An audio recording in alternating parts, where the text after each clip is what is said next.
In 1901, an inventor named Nikola Tesla stood in front of some of the wealthiest men in America.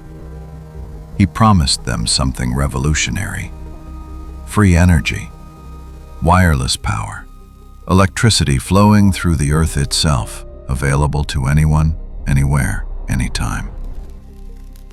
Within 5 years, his laboratory was seized. His patents were classified. His funding vanished.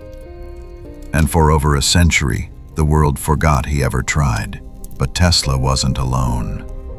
In every generation since, a handful of inventors have claimed the same thing.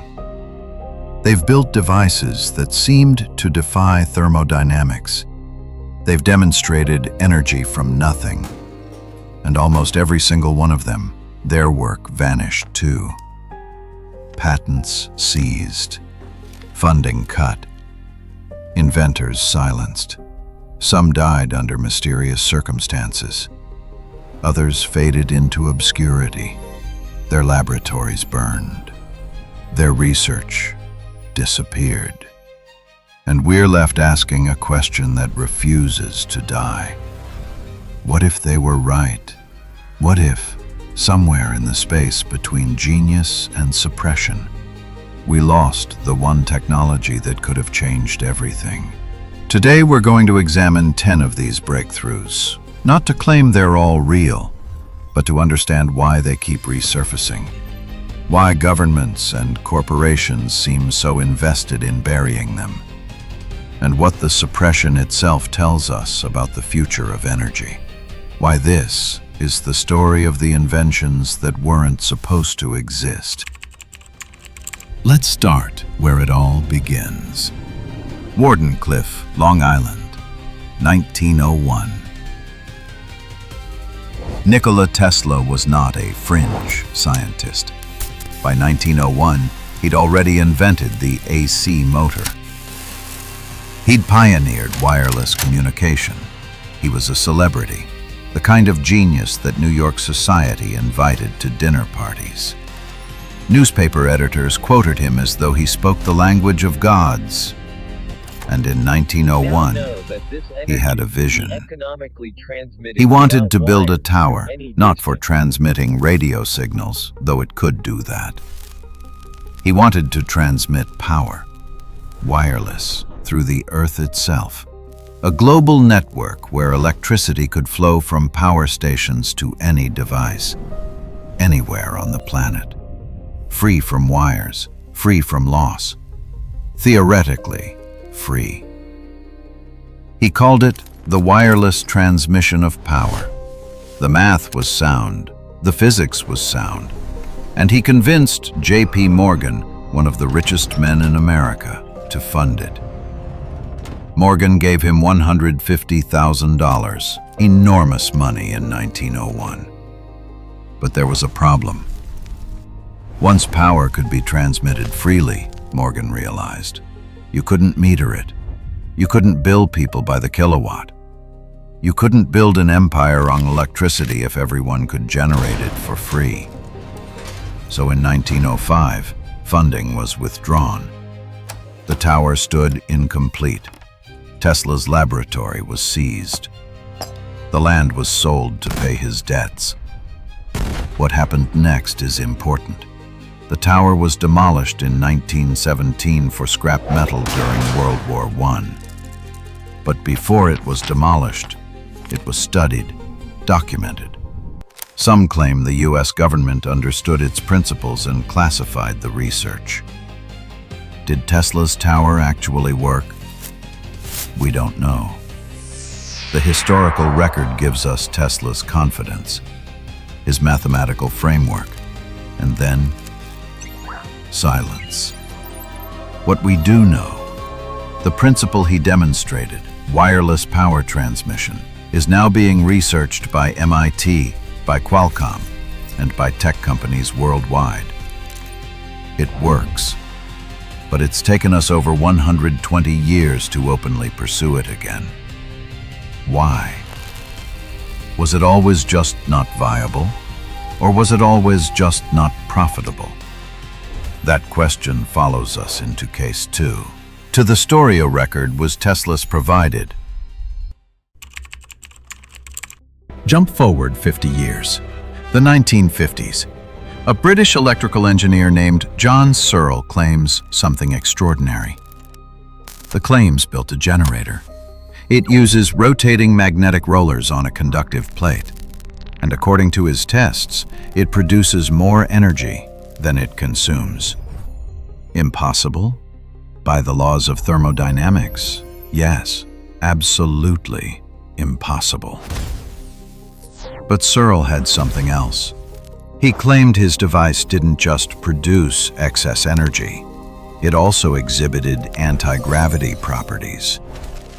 Objects near it seemed to weigh less. The device itself, at full power, would levitate.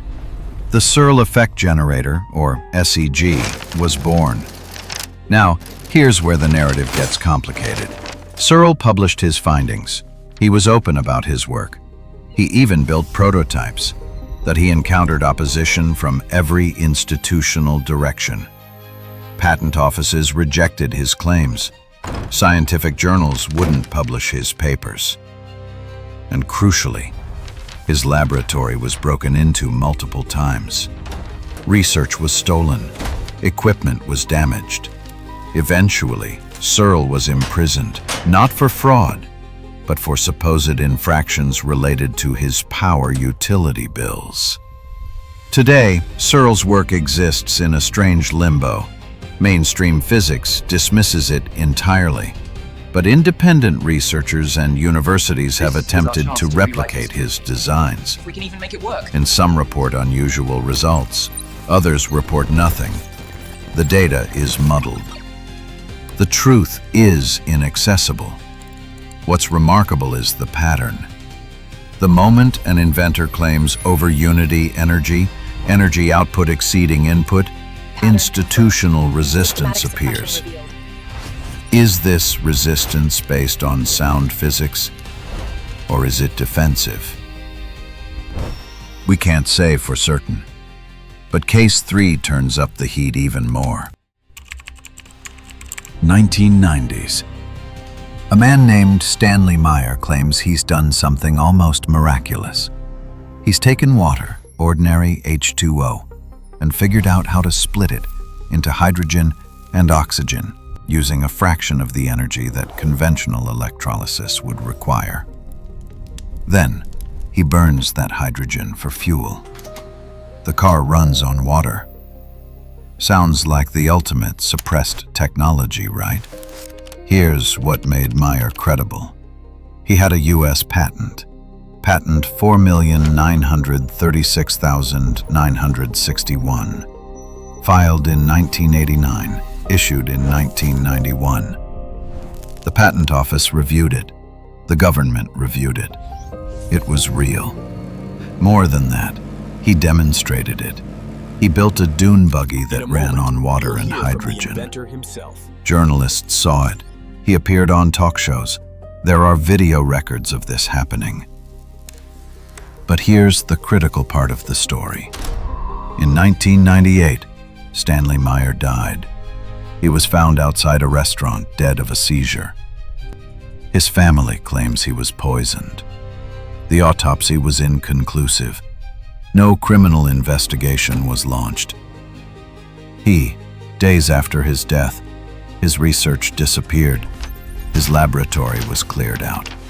Researchers who worked with him reported intimidation and warnings to stay silent. Now, was Meyer poisoned? We have no evidence it's true. Could his death have been natural? Man, absolutely it could have been. He had a history of health issues. And here's what matters. The moment this technology showed real-world promise, the moment it had patents and demonstrations and proof of concept, it vanished. Completely. His water fuel cell hasn't been commercialized. No major energy corporation has pursued it. His patents have quietly expired. Now, let's jump to 1920s Utah. A man named Thomas Henry Moray had an unusual conviction. He believed that the universe was permeated with energy, radiant energy, cosmic radiation pouring through space constantly. And he believed he could build a device to capture it, not solar, not wind, but the fundamental energy of the cosmos itself. His device, called the MORAY'S Radiant Energy Device, was deceptively simple. A rectenna, an antenna that could capture and rectify radiant energy. By his accounts, it worked. It powered lights. It powered heaters. It produced significant electrical output from seemingly nothing but cosmic radiation. In 1929, MORAY'S made the critical mistake. He demonstrated the device publicly, in front of scientists, in front of the press. What happened next was textbook suppression. Scientists demanded to see the internal schematics. MORAY'S refused to fully disclose them. He claimed the device was incomplete, still experimental. He didn't trust the scientific establishment with full technical details. Its purpose. The scientific community responded by dismissing the entire project as a hoax. Patents were rejected. Demonstrations were dismissed as tricks. But here's where it gets darker. MORAY'S laboratory was broken into. Equipment was damaged. Some claim it was sabotaged. He received threats. He was abandoned by potential investors. And his health deteriorated significantly over the following decades. MORAY'S died in 1974, having never fully proven his device worked. But something curious remains. His patents exist. His notebooks exist. The fundamental principle that cosmic radiation carries energy is something modern quantum physics acknowledges as real. Whether MORAY'S specific device was functional remains unknown, but the pattern intensifies. Another inventor, another suppressed principle, another institutional denial. Jump forward to March 23, 1989.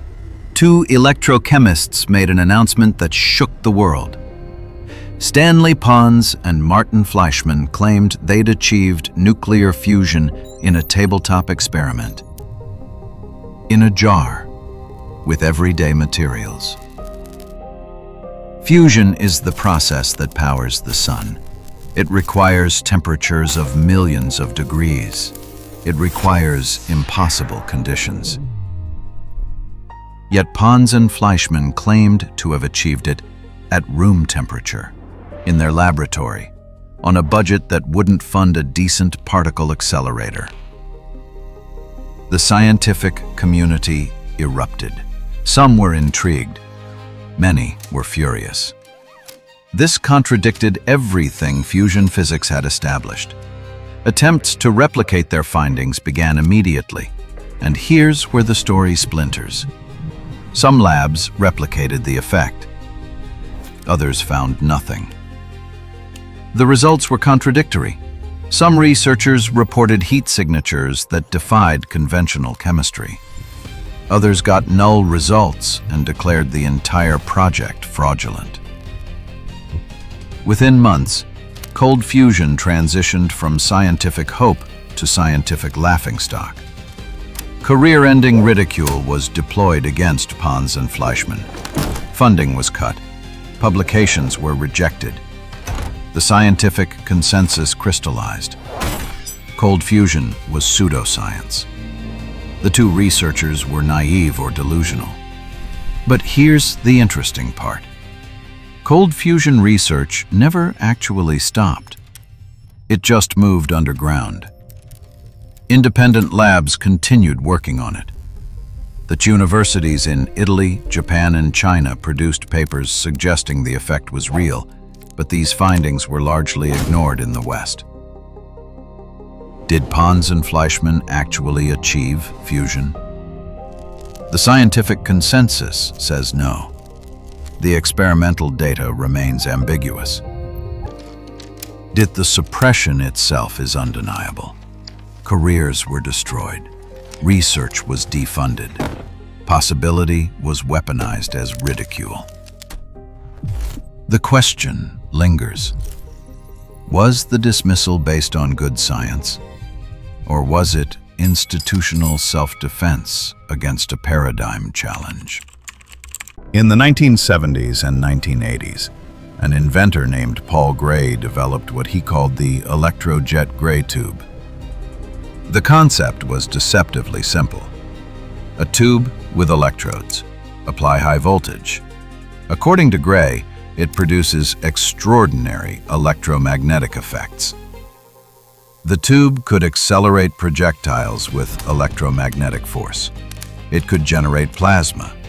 Some claimed it could produce power output exceeding input. Gray received patents. He built working prototypes. He demonstrated them. And then, regulatory agencies began taking interest. The Federal Communications Commission objected to his broadcasts about the device. The FCC claimed he was violating communications regulations. The legal battles stretched on for years. Gray's patents were challenged. His demonstrations were questioned. Crucially, no regulatory body would allow independent testing of his device. The suppression was bureaucratic, hidden within regulatory frameworks and legal technicalities. The Gray persisted for decades, but never achieved mainstream recognition. His work remains in a regulatory limbo, not explicitly banned, but systematically prevented from advancement. The Gray tube case reveals an important pattern. Suppression doesn't always require secret conspiracies. It can be achieved through bureaucracy. Patent offices can reject applications. Regulatory agencies can object. The machine of institutional inertia can move slowly but effectively against disruptive technologies. In the 1990s, a physicist named Randall Mills proposed something radical. The traditional model of hydrogen is wrong. He suggested electrons could fall to lower energy states than quantum mechanics currently predicts, and when they do, they release enormous amounts of energy. He called these hypothetical lower energy states hydrinos, and his company, BLACKLIGHT Power, began attempting to produce them commercially. If hydrinos are real, the energy implications are staggering. Essentially limitless clean power from hydrogen, the most abundant element in the universe. Mills raised millions in funding. He filed patents. He produced demonstrations of heat generation that seemed to defy conventional physics. But the mainstream scientific establishment rejected the hydrino hypothesis entirely. The papers were dismissed. The concept was ridiculed. Here's what's fascinating. Mills has continued his work for over 30 years. He's produced thousands of pages of research. His experimental results show consistent anomalies. Yet the scientific consensus remains unmoved. Not because his experiments have been thoroughly debunked, but because his theory challenges foundational assumptions. His experiment is the foundation of modern physics. To accept hydrinos would require revising quantum mechanics itself. That's too disruptive to institutional physics. Mills' suppression, in this case, isn't violent or illegal. It's intellectual. It's consensus defending itself against challenge. It's paradigm defending its boundaries. In the 1980s, a Louisiana inventor named Joseph Newman built what he called the Newman motor. According to his claims, it was a magnetic motor that produced more mechanical output than the electrical input required to run it. If true, it violates the conservation of energy. If true, it's impossibly disruptive. If true, it changes everything. Newman demonstrated his motor publicly. He showed that it accelerated beyond the point where input energy should have stopped it. He applied for a patent. And here's where the institutional suppression becomes explicit.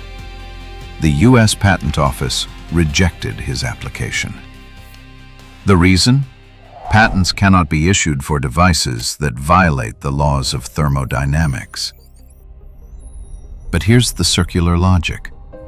If we assume thermodynamics can't be violated, then any device that appears to violate them must be broken or fraudulent. Therefore, no patent can ever be issued for a true over-unity device, because such devices are axiomatically impossible by definition. It's institutional self-reference protecting itself. The assumptions have become unfalsifiable. The system is closed to its own challenge. Newman spent decades fighting for patent recognition. He never achieved it. His motor remains officially classified as impossible. Thomas BEARDEN is a military weapons systems analyst who, for decades, has proposed a radical idea: scalar waves. According to BEARDEN, scalar waves are a form of electromagnetic energy that exists outside the conventional vector model of electromagnetics. If scalar waves are real, they could enable technologies previously thought impossible. Energy transmission without loss, power over distance, weapons of stunning capability. BEARDEN claims that advanced military organizations have known about and weaponized scalar technology. The proof? Declassified documents about Tesla's work on directed energy. He points to the Soviet Union's alleged development of Tesla weapons, scalar-based electromagnetic systems designed for military applications. Mainstream physics rejects the scalar wave concept. It contradicts established electromagnetic theory. The idea is relegated to fringe science and speculative conspiracy. But here's the curious fact. Military and intelligence organizations have funded research into exotic electromagnetic phenomena. Some of this research is classified. If scalar waves are completely impossible, why would military funding pursue them? Why would there be classified research on impossible physics? The suppression of scalar energy research is different from the others. It may be genuine military classification, not institutional denial. Which raises an unsettling question. What if the suppression isn't about protecting pseudoscience, but about protecting military advantage? Eugene MALLOVE was a science journalist who believed in asking dangerous questions about cold fusion and suppressed energy research. In the 1990s, he became the leading science communicator for cold fusion research. He wrote books, he published articles, he gave lectures. He argued that the mainstream scientific dismissal of cold fusion was not based on good evidence, but on institutional territoriality. For this, he faced ridicule from mainstream scientists. His career credibility was questioned. He was effectively exiled from the scientific establishment. But MALLOVE persisted. He founded a nonprofit dedicated to researching anomalous energy phenomena. He continued to challenge institutional assumptions. On May 14, 2004, Eugene MALLOVE was murdered, beaten to death outside his home in Norwich, Connecticut. The official narrative? He was killed in a robbery gone wrong. The killer was apprehended. The case was closed. But the alternative narrative circulates. What if MALLOVE was killed to silence him? What if he knew something dangerous? We have no evidence that's true. But the very fact that we ask the question reveals something important. We've reached a point where institutional suppression of energy research seems so consistent that murder becomes a plausible explanation. That's not because we have proof of murder conspiracies. It's because the pattern of institutional denial has become so predictable, so systematic, that we half expect the final suppression to be literal rather than institutional. And that expectation itself is revealing. Revealing, but the world, MALLOVE. So what do we take away from these 10 cases? What is the real story here? It's not just about oil companies protecting profits. It's about institutional inertia. It's about scientific consensus protecting itself. It's about regulatory systems built to resist disruption. It's about patent offices that can't recognize what contradicts their foundational assumptions. It's about all of us, in a sense, because we all have an investment in the current system. We all benefit from the predictability of a stable, functioning energy infrastructure.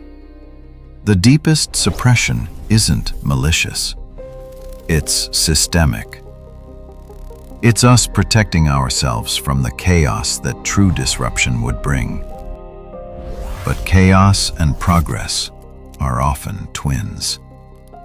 And history suggests that the technologies that transform civilization are always suppressed. Not because they're wrong, but because they're right. Because they threaten too much.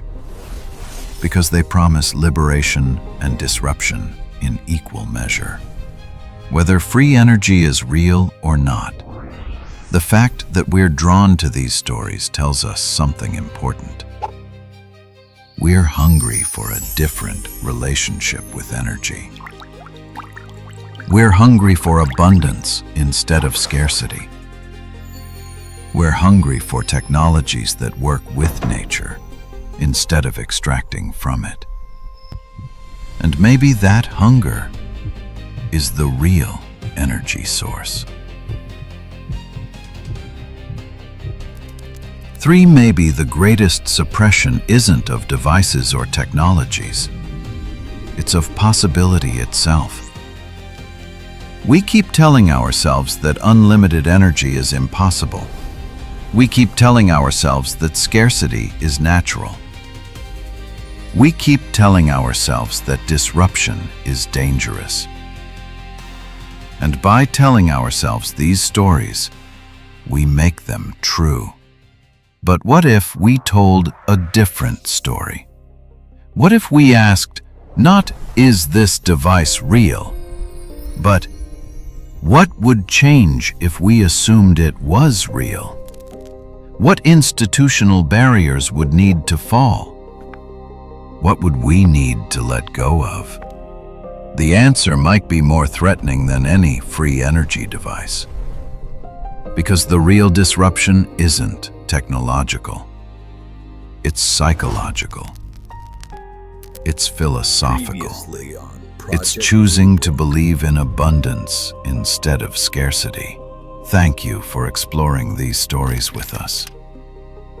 If you've found this exploration valuable, if you're curious about technology, history, and the hidden narratives that shape our world, please subscribe to the channel. We dive deep into these mysteries every week. In the comments below, I'd love to hear from you. Which of these cases fascinates you most? Do you think free energy is possible? Or do you think the suppression we've discussed is actually just the natural consequence of real physics? The conversation is always more interesting than the answer. Until next time, keep questioning everything.